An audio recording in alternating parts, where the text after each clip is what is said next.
Hello, everybody. Welcome to the studio. I'm Andy. Today we are talking guitar stuff, and I am in process of setting up a project for a job that just came in.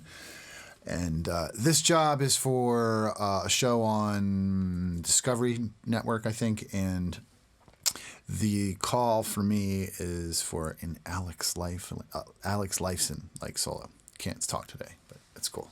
A lot of days, you can't talk. It just happens. So I've turned to my favorite guitar plugin, Overloud's THU, and I've grabbed my trusty Les Paul from Epiphone. It's not really, the full-on Les Paul like Alex would use, but it's as close as I have in this studio, and it's going to do a great job. It's a fantastic guitar. It really is. And so I've looked through what I have. Well, first, of course, I listened to a lot of Alex's solos.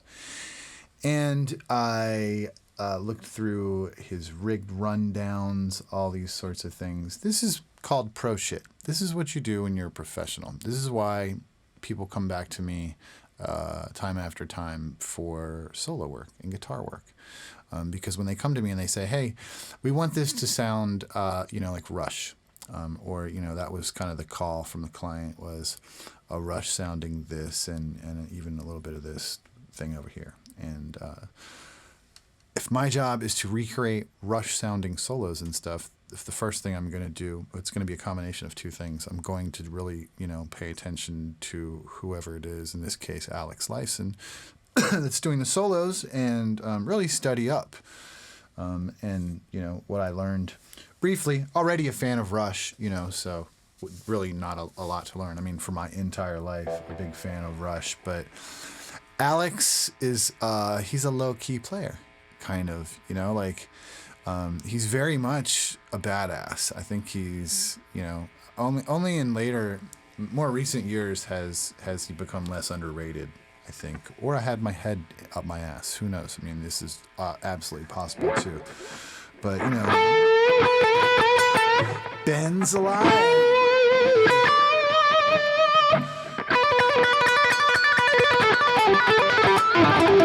Like, not like a technical, like, Paul Gilbert player,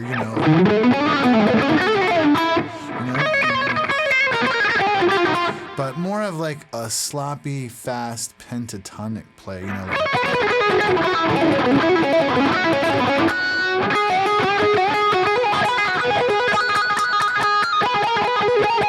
like all that kind of madness, just wailing, going crazy. Not necessarily technically insane, but wailing.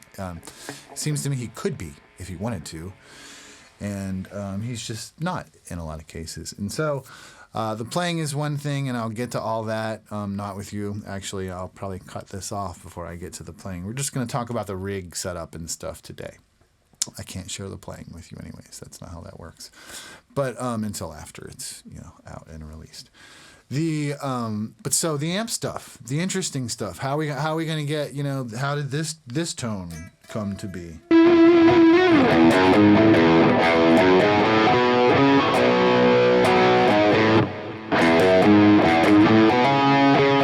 I'm like, how does that go? I've never played it.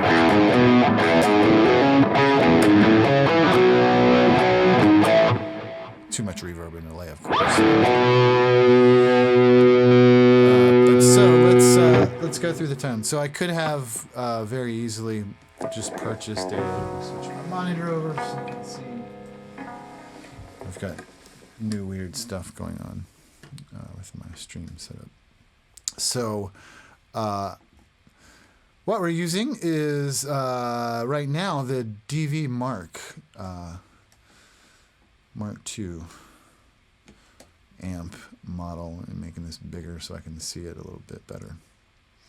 And so we're using this model here, and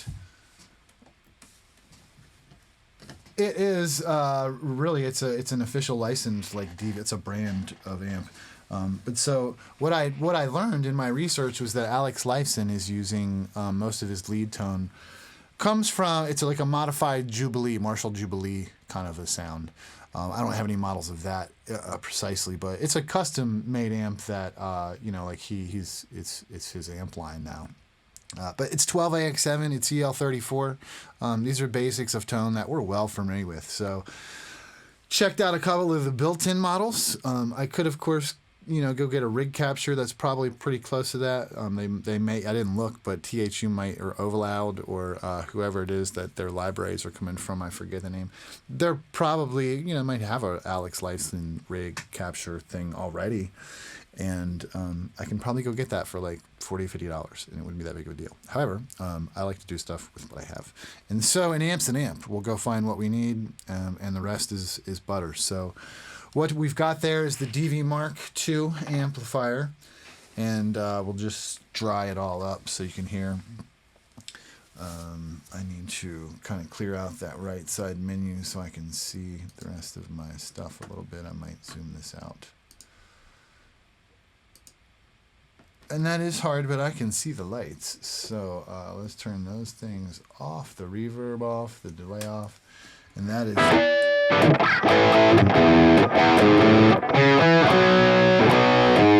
don't know why I keep playing that.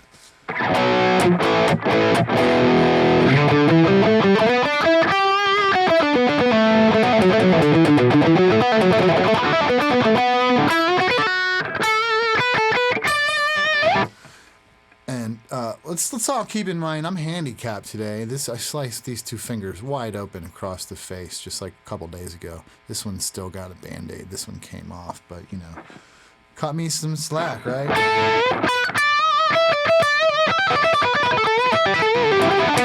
So what I was looking for in this tone was not an overly bright tone, not an overly bassy tone, somewhere in the middle, a little bit strong in the middle. But still a lot of gain, right? Then I noticed he likes to use wah pedals and flangers and stuff like that. So the flanger in here, let's turn that on. Like, no, that's the reverb. The flanger is this one, yeah.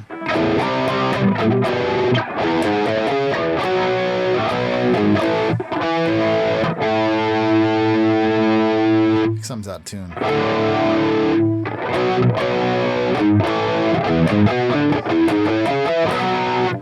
Still out of tune. But the flanger is kind of a bit much, but might work like in solo land.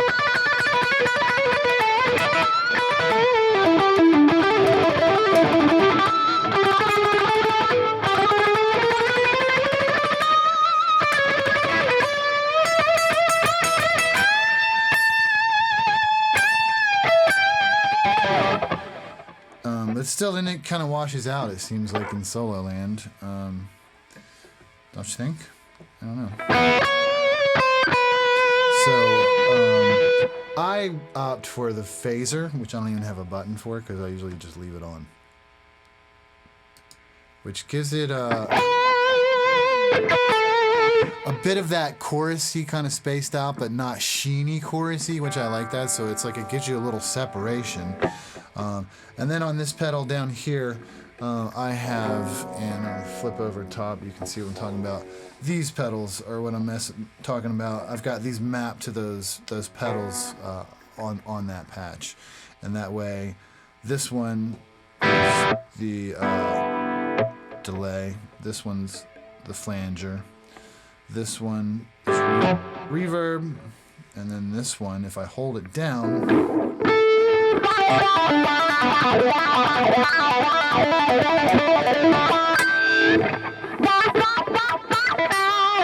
hold it down, it's a wah pedal. And so, how fun is that, right?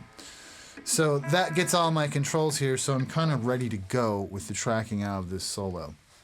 And so, as you can see, that's what I've stacked up in this file here. I'll give you a closer look before I jump out from this tiny little video. So the auto wah is such a cool pedal. And like I said, when I hold my foot down on this control, it's on. When I let off, it's off, which is nice.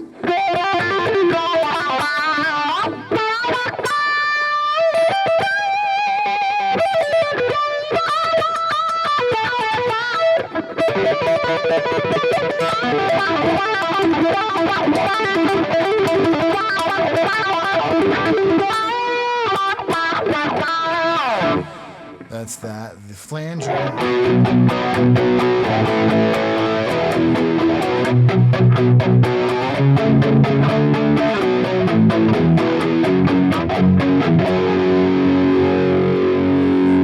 The delay was on.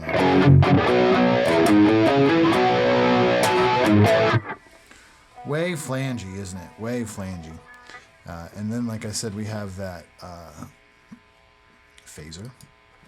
The phaser's running about, I want to say, like, what percentage is that? 30?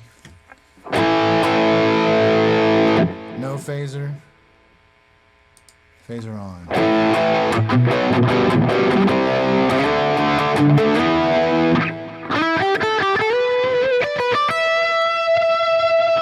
Phaser off.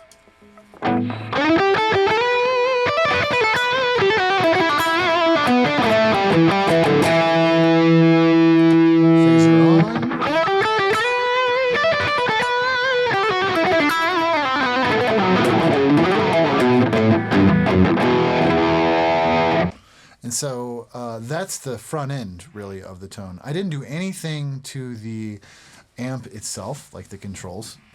It wasn't quite bright enough for me. It needed to be a little bit brighter.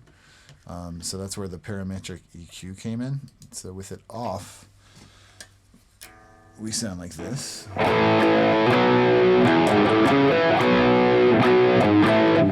It's probably a little better, actually. I might have gone too far with the parametric EQ.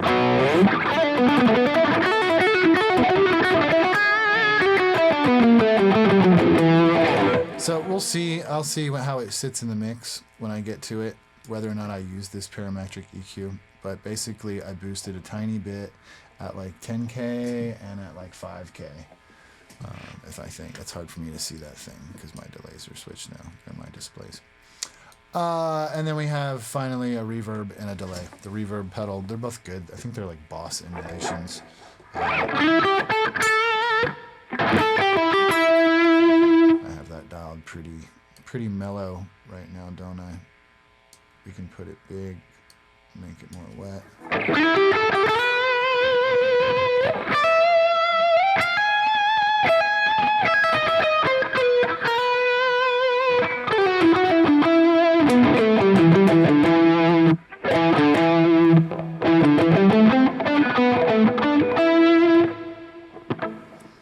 Give it more than that, even. My live rigs, I'll have all these knobs mapped to these different various buttons and stuff.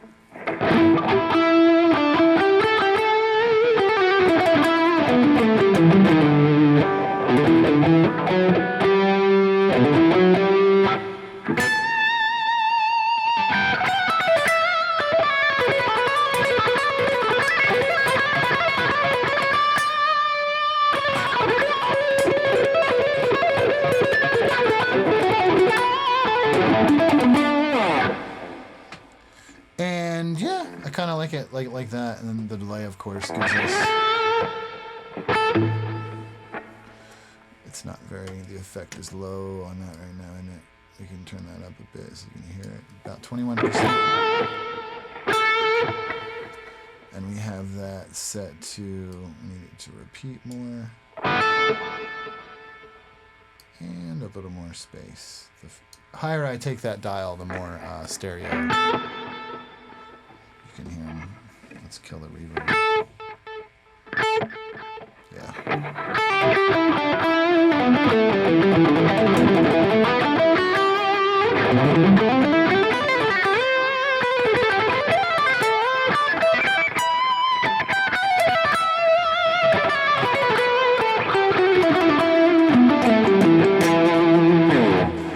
I actually play with reverb, but never, almost. I'd much prefer a little delay. Reverb washes out my tone. So anyways, that's what we have available to us. I'm going to pull a little bit out of that reverb in case I do turn it on, because that was too much.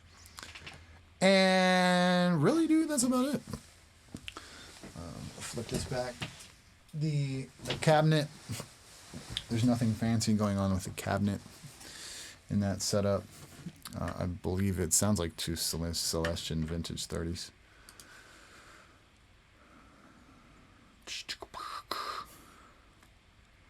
I think it is. It doesn't say. It's an IR response, so it's like a sampled. It's a sampled thing, you know, man. So let's hide that, and that's the long and short of it. You know, putting together a good tone. The last project for reference, the last project, I didn't do a video. I could. It was straight metal, like George Lynch style metal, you know. And what happened with that one? We got out this dope Schecter C1 Elite metal god guitar and did George Lynch style solos. And for that one, we played through models of Randall amplifiers. Yes, Randall. Which coincidentally, I did see. No, that was Hughes and Kettner on the Alex Lifeson stuff. Lots of Hughes and Kettner amps, which is I've never used them or had any experience, so that was kind of surprising. But yeah, paths are crossing. But in any event, that is a quick look at getting a guitar tone together that's true or authentic, as it were, without going so far as to get a rig capture or something like that of the guy's amp. The names of those amps are Lerxst, Lerxst, the Alex Lifeson Lerxst Omega guitar amplifier. It's his signature amp. They look pretty dope. They sound great, of course. They're Alex Lifeson's amps. So that's the thing. If you have been around and watched, you rock. If you have something to say, drop it down there. If you don't have anything to say, don't say shit. And I'll see you in the next one. Ciao. Let's see if I can find the stop button, right? Here we go. Cheers.